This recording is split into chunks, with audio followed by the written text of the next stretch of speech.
Bună ziua, dragii mei! Aici facem o salată de orez.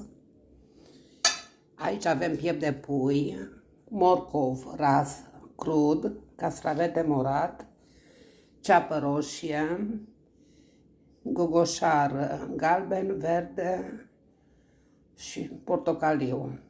Și aici avem maioneză.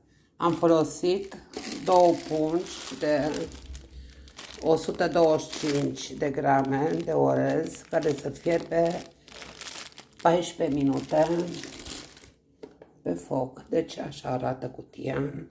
E un orez extraordinar pentru salată. Deci aici avem orezul. Punem carnea.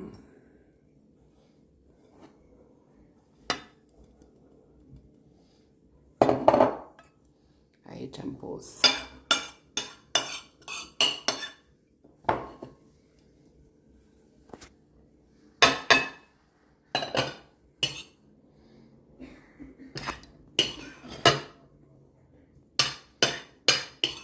castravetele, morcovul,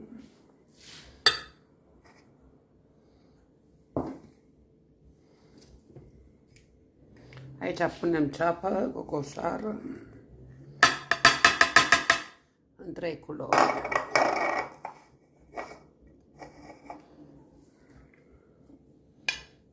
Puteți pune ciuperci, fiecare ce dorește.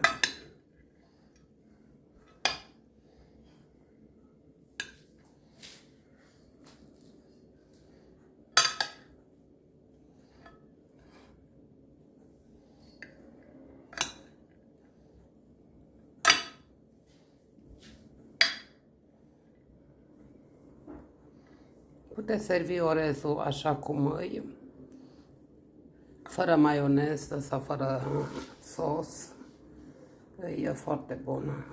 Și dacă puneți ciuperci sau pește, e o mâncare foarte bună pentru post.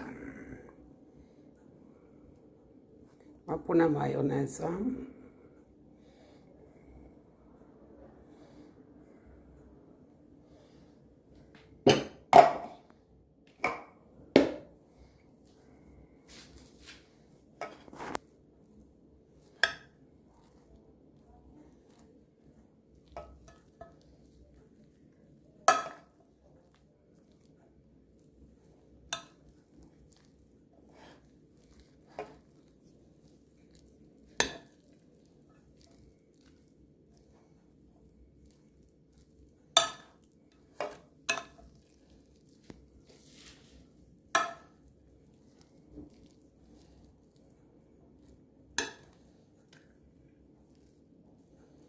Păcat că n-am avut și gogoșa roșu.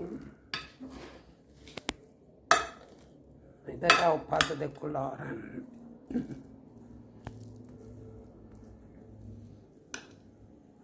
Puteți pune porumb, puteți pune mazăre, la care vă place.